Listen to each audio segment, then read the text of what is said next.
Chapter 16 your subconscious mind and harmonious human relations. दोस्त, दुनिया में खुश रहने का सबसे बड़ा राज है अच्छे रिश्ते और बेहतर संबंध। लेकिन जोसेफ मर्फी कहते हैं कि ज्यादातर लोगों की प्रॉब्लम्स रिश्तों से ही शुरू होती हैं, मिसअंडरस्टैंडिंग, ईगो, जेलसी और गलत सोच से। असल में यह सब कॉन्शियस लेवल पर नहीं बल्कि सबकॉन्शियस माइंड में जमा हुई सोच का नतीजा होता है। Subconscious mirrors your thoughts. Murphy बताते हैं कि हम जैसे थॉट्स अपने सबकॉन्शियस में भरते हैं वैसे ही रिलेशन की क्वालिटी बाहर दिखाई देती है। अगर तुम हर किसी के बारे में शक, गुस्सा या नफरत सोचोगे तो सबकॉन्शियस उन इमोशंस को अट्रैक्ट करेगा और रिश्ते खराब होने लगेंगे। लेकिन अगर तुम दूसरों के लिए रिस्पेक्ट, लव और गुडविल सोचोगे तो वही एनर्जी वापस तुम्हारे पास आएगी। Law of mental equivalents. Murphy का एक गोल्डन प्रिंसिपल है, जैसा तुम दूसरों के बारे में सोचते हो वही सोच तुम्हारे पास लौट कर आती है। यानी अगर तुम चाहते हो कि लोग तुम्हें सम्मान दें तो तुम्हें पहले सबकॉन्शियस में दूसरों के लिए सम्मान भरना होगा। Healing relationships with subconscious. Murphy कहते हैं कि अगर किसी से झगड़ा या गलतफहमी हो गई है तो कॉन्शियसली तो बातें बिगड़ सकती हैं, लेकिन अगर तुम सबकॉन्शियस में उस व्यक्ति को प्यार और शांति का मैसेज भेजो तो समय के साथ रिश्ता हील होने लगता है। सबकॉन्शियस माइंड्स आपस में इनविजिबल तरीके से कनेक्टेड रहते हैं। Murphy's formula for harmonious relations. 1. हर दिन अपने सबकॉन्शियस में अफर्म करो, मैं हर इंसान के साथ प्यार, शांति और सहयोग का रिश्ता रखता हूं। 2. दूसरों की गलतियों को पकड़कर मत रखो, सबकॉन्शियस को फॉरगिव करना सिखाओ। 3. अगर किसी से कॉन्फ्लिक्ट हो तो उस व्यक्ति को मेंटली आशीर्वाद दो, भगवान तुम्हें खुश रखे।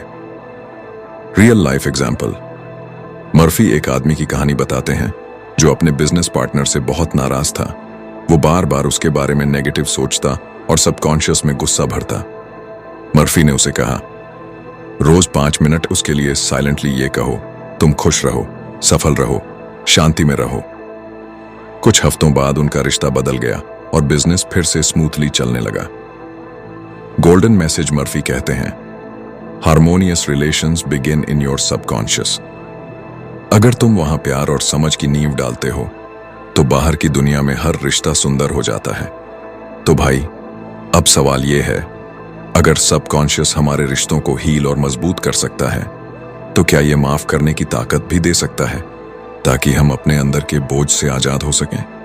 इसका जवाब मिलेगा अगले चैप्टर में।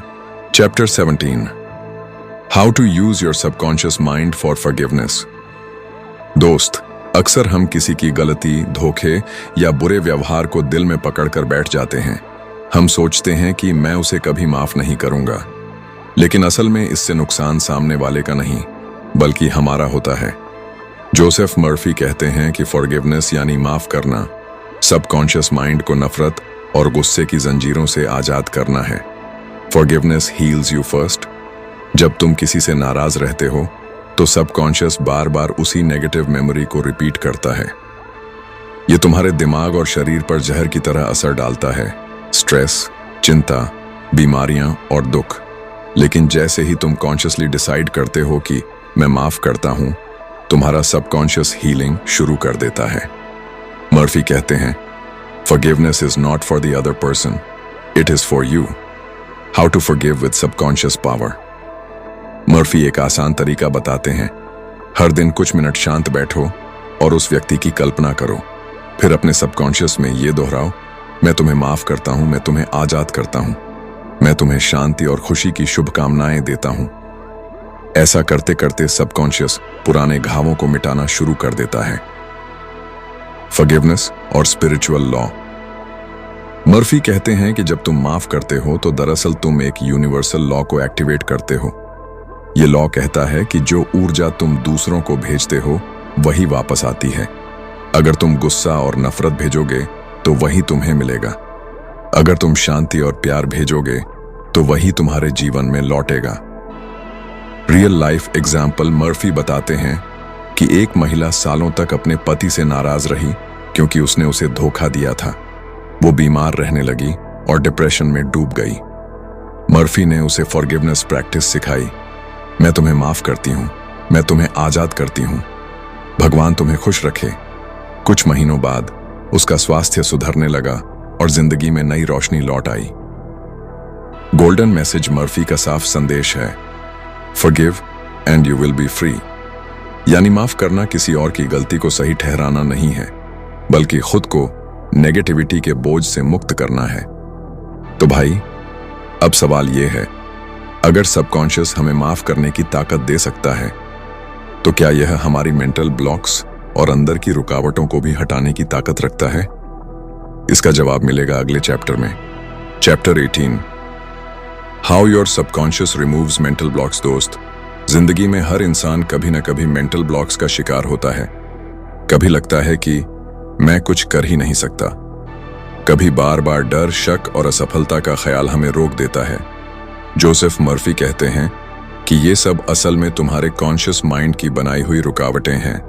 लेकिन अच्छी खबर यह है कि तुम्हारा सब कॉन्शियस माइंड इन ब्लॉक्स को तोड़कर रास्ता साफ कर सकता है। What are mental blocks? Murphy समझाते हैं कि मेंटल ब्लॉक्स वे झूठी धारणाएं हैं जो तुम्हारे दिमाग ने एक्सेप्ट कर ली हैं, जैसे मैं क्रिएटिव नहीं हूं, मैं कभी सफल नहीं हो सकता, पैसा कमाना मेरे बस की बात नहीं। ये बिलीफ सबकॉन्शियस में बैठ जाते हैं और तुम्हारी ग्रोथ रोक देते हैं। How subconscious removes them. Murphy कहते हैं, जब तुम सबकॉन्शियस को नई पॉजिटिव इंस्ट्रक्शंस देते हो तो यह पुरानी गलत बिलीफ्स को धीरे धीरे रिप्लेस करना शुरू कर देता है। उदाहरण के लिए, अगर तुम रोज अफर्म करो, मैं क्रिएटिव और सक्सेसफुल हूं, तो सबकॉन्शियस उस थॉट को रियलिटी बनाना शुरू कर देगा। Techniques to remove blocks. 1. Visualisation. अपनी प्रॉब्लम को इमेजिन करो कि वो एक बड़ा पत्थर है और तुम्हारा सबकॉन्शियस उसे हटाकर रास्ता साफ कर रहा है। 2. एफर्मेशंस। बार बार दोहराओ, कोई रुकावट मुझे रोक नहीं सकती, मैं आगे बढ़ने के लिए स्वतंत्र हूं। 3. रिलैक्सेशन। स्ट्रेस और फियर ब्लॉक्स को मजबूत बनाते हैं। जब तुम रिलैक्स होकर सबकॉन्शियस पर भरोसा करते हो तो सॉल्यूशंस अपने आप मिलने लगते हैं। रियल लाइफ एग्जाम्पल मर्फी बताते हैं कि एक यंग म्यूजिशियन स्टेज पर परफॉर्म करने से डरता था। उसका सबकॉन्शियस ब्लॉक यह था, मैं ऑडियंस के सामने गलती कर दूंगा। मर्फी ने उसे विजुअलाइजेशन सिखाया। हर रात इमेजिन करो कि तुम स्टेज पर कॉन्फिडेंट हो और लोग तालियां बजा रहे हैं। कुछ ही समय में उसका सबकॉन्शियस उस ब्लॉक को मिटा दिया और वह एक सफल परफॉर्मर बन गया। गोल्डन मैसेज मर्फी कहते हैं, blocks are nothing but false beliefs. Subconscious can dissolve them like ice melts in the sun. यानी मेंटल ब्लॉक्स असली नहीं है, ये सिर्फ तुम्हारे डर की छाया है। जैसे ही सबकॉन्शियस में नया पॉजिटिव सीड बोते हो, ये रुकावटें पिघल जाती हैं। तो भाई, अब सवाल ये है, अगर सबकॉन्शियस हमारी मेंटल ब्लॉक्स को डिसॉल्व कर सकता है, तो क्या यह हमारे डर और डर की जड़ों को भी खत्म कर सकता है? इसका जवाब मिलेगा अगले चैप्टर में। Chapter 19, how to use your subconscious mind to remove fear. दोस्त, डर इंसान की सबसे बड़ी कैद है।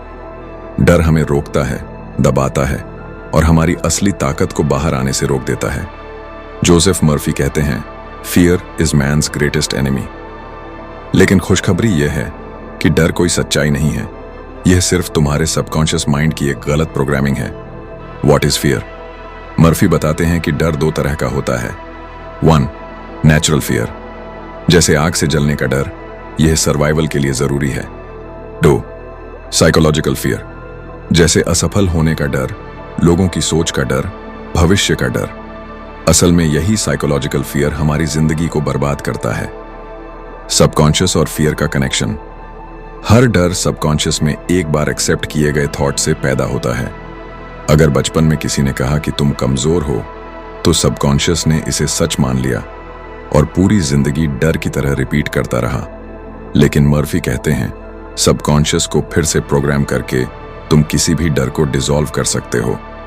Techniques to remove fear. 1. Face the fear in imagination. जिस चीज से डरते हो उसे अपने मन में पॉजिटिव आउटकम के साथ इमेजिन करो।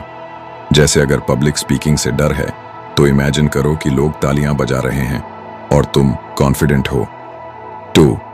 एफर्मेशंस रोज अपने सबकॉन्शियस में भरो। मैं निडर हूं, मैं आत्मविश्वासी हूं, भगवान की शक्ति मेरे साथ है। 3. Faith over fear. मर्फी कहते हैं कि डर तभी गायब होता है जब तुम फेथ को अंदर भरो। फेथ यानी भरोसा खुद पर, भगवान पर और अपने सबकॉन्शियस की शक्ति पर। Real life example. एक बिजनेसमैन बार बार असफल होने के डर से न्यू प्रोजेक्ट्स शुरू नहीं कर पाता था। उसका सबकॉन्शियस हर बार कहता, अगर नुकसान हुआ तो। मर्फी ने उसे यह अफर्मेशन दी, मेरे सबकॉन्शियस की शक्ति मुझे हर चुनौती से निकालती है, मैं सुरक्षित और सफल हूं। धीरे धीरे उसका डर गायब हो गया और उसने सफल बिजनेसेस खड़े किए। गोल्डन मैसेज मर्फी कहते हैं, do the thing you fear and the death of fear is certain. यानी जिस काम से डरते हो उसे करना शुरू करो और डर अपने आप खत्म हो जाएगा। तो भाई, अब सवाल यह है, अगर सबकॉन्शियस हमारे डर को खत्म कर सकता है तो क्या यह हमें हमेशा जवान और जिंदा दिल बने रहने की ताकत भी दे सकता है? इसका जवाब मिलेगा अगले और आखिरी चैप्टर में। Chapter 20, how to stay young in spirit forever. दोस्त, बूढ़ा होना जिंदगी की सच्चाई है, लेकिन जोसेफ मर्फी कहते हैं कि बूढ़ा होना और बूढ़ा महसूस करना दोनों अलग चीजें हैं। तुम्हारा शरीर उम्र के साथ बदलता है, लेकिन तुम्हारा मन और तुम्हारा स्पिरिट हमेशा जवान रह सकता है अगर तुम अपने सबकॉन्शियस माइंड को सही तरह से इस्तेमाल करो। Age is just a state of mind. Murphy बताते हैं कि असली बुढ़ापा रिंकल्स या सफेद बालों से नहीं आता, बल्कि नेगेटिव सोच और हार मानने वाले एटीट्यूड से आता है। अगर तुम सोचते हो कि अब मैं बूढ़ा हो गया हूं, मेरे पास एनर्जी नहीं है, तो सबकॉन्शियस उस सोच को सच बना देगा। लेकिन अगर तुम सोचो, मैं हर दिन नया हूं, मेरे अंदर यूथ की एनर्जी है, तो सबकॉन्शियस तुम्हें वाइटल और एनर्जेटिक बनाए रखेगा। Stay young bye staying curious. Murphy कहते हैं कि क्यूरियोसिटी और सीखने की आदत इंसान को हमेशा जवान रखती है। जो लोग नई चीजें सीखते रहते हैं, नए आइडियाज एक्सप्लोर करते हैं और हर दिन को एक्साइटमेंट के साथ जीते हैं, उनके सबकॉन्शियस में ग्रोथ की एनर्जी बनी रहती है। यानी जिंदगी की ताजगी तुम्हारे सीखने और सोचने के तरीके पर निर्भर है। Forgiveness and youthfulness. गुस्सा, नफरत और शिकायतें इंसान को अंदर से बूढ़ा बना देती हैं, लेकिन जब तुम फॉरगिव करते हो, दिल हल्का हो जाता है और सबकॉन्शियस माइंड फ्रेश एनर्जी से भर जाता है। मर्फी कहते हैं, एक शांत और प्यार से भरा सबकॉन्शियस इंसान को हमेशा यंग रखता है। Spiritual connection. मर्फी इस चैप्टर में कहते हैं कि जब इंसान अपने सबकॉन्शियस को हायर पावर या भगवान से जोड़ता है तो उसके अंदर एक नेवर एंडिंग स्ट्रेंथ आ जाती है। फेथ, लव और पॉजिटिविटी, यही असली एंटी एजिंग फॉर्मूला है। Techniques to stay young in spirit. 1. Positive affirmations. रोज कहो, मैं जवान हूं, स्वस्थ हूं और हर दिन एनर्जी से भरा हूं। 2. Gratitude practice. उम्र के हर पड़ाव को आशीर्वाद की तरह देखो और शुक्रगुजार बनो। 3. Keep learning. नए स्किल्स सीखो, नए विचारों को अपनाओ, सबकॉन्शियस हमेशा एक्टिव रहेगा। 4. Spread love. दूसरों के लिए दुआ करो, ब्लेसिंग्स दो, यही असली स्पिरिचुअल यूथ है। Real life example. मर्फी बताते हैं कि उन्होंने 90 साल से ऊपर के कई लोगों को देखा जो अब भी जिंदगी का मजा ले रहे थे, किताबें लिख रहे थे, ट्रैवल कर रहे थे, नए काम सीख रहे थे। उनका राज यही था कि उन्होंने अपने सबकॉन्शियस को यह बिलीव कराया, मैं बूढ़ा नहीं, मैं हर दिन नया हूं। Golden message. मर्फी कहते हैं, you are as young as your thoughts, as strong as your faith and as fresh as your love. यानी तुम्हारी सोच, तुम्हारा विश्वास और तुम्हारा प्यार ही तुम्हारी असली उम्र तय करते हैं। Life changing suggestions for you. दोस्त, हमने इस पूरी किताब की यात्रा में जाना कि तुम्हारा सबकॉन्शियस माइंड ही तुम्हारी सबसे बड़ी ताकत है। यही माइंड तुम्हारी हेल्थ को कंट्रोल करता है, तुम्हारे रिश्तों को हील करता है, तुम्हारी वेल्थ को अट्रैक्ट करता है और तुम्हें वो इंसान बना देता है जो तुम बनना चाहते हो। जोसेफ मर्फी ने हमें सिखाया कि जो सोचोगे वही बनोगे, जो बोओगे वही काटोगे और जैसा अपने सबकॉन्शियस को बिलीव कराओगे वैसा ही तुम्हारी जिंदगी में सच बन जाएगा। अगर तुम हेल्थ चाहते हो, अपने सबकॉन्शियस को हेल्थ के आइडियाज दो। अगर तुम सक्सेस चाहते हो, अपने सबकॉन्शियस को सक्सेस के अफर्मेशंस दो। अगर तुम प्यार चाहते हो, अपने सबकॉन्शियस को लव और फॉरगिवनेस से भरो। यानी तुम्हारी पूरी जिंदगी की चाबी तुम्हारे सबकॉन्शियस माइंड के अंदर छिपी है। मेरे भाई और मेरे दोस्त, अब सवाल यह है कि तुम इस किताब को सिर्फ सुनकर भूल जाओगे या इसे अपने जीवन का हिस्सा बनाओगे। क्योंकि याद रखो, नॉलेज तभी काम आता है जब उसे एक्शन में बदला जाए। सबकॉन्शियस तभी तुम्हें पावर देता है जब तुम उसे पॉजिटिव आइडियाज से ट्रेन करते हो। तो आज से ही ये तय कर लो, हर दिन पॉजिटिव सोचना है, हर दिन ग्रैटिट्यूड प्रैक्टिस करनी है, हर दिन अपने सबकॉन्शियस को अच्छे विचारों से भरना है। अगर तुमने ये आदत बना ली तो यकीन मानो तुम्हें हेल्थ, वेल्थ, सक्सेस, लव और हैप्पीनेस से कोई नहीं रोक सकता। दोस्त, अगर तुम्हें ये वीडियो पसंद आया हो और इससे तुम्हें कुछ सीखने को मिला हो तो अभी के अभी इस वीडियो को लाइक करो, अपने दोस्तों और भाइयों के साथ शेयर करो और हमारे चैनल माइंड फ्यूल सक्सेस को सब्सक्राइब करके बेल आइकन दबा दो ताकि ऐसे ही लाइफ चेंजिंग वीडियो सबसे पहले तुम्हें मिले। और बाकी का चैप्टर नहीं देखे हो तो चैनल पर जाकर देख लो, सभी चैप्टर बहुत ही महत्वपूर्ण है। और हाँ, कमेंट में मुझे बताना इस किताब का कौन सा थॉट तुम्हें सबसे ज्यादा पावरफुल लगा और जिसे तुम अपनी जिंदगी में लागू करना चाहते हो। तुम्हारे वर्ड्स ही किसी और की जिंदगी बदल सकते हैं। भाई, अब ये वीडियो सिर्फ खत्म नहीं हो रहा, बल्कि ये तुम्हारी नई जिंदगी की शुरुआत है। जाओ और अपने सबकॉन्शियस की शक्ति को जगाओ और अपनी तकदीर खुद लिखो। भाई, इस तरह the power of your subconscious mind की यह अद्भुत यात्रा यहीं पूरी होती है।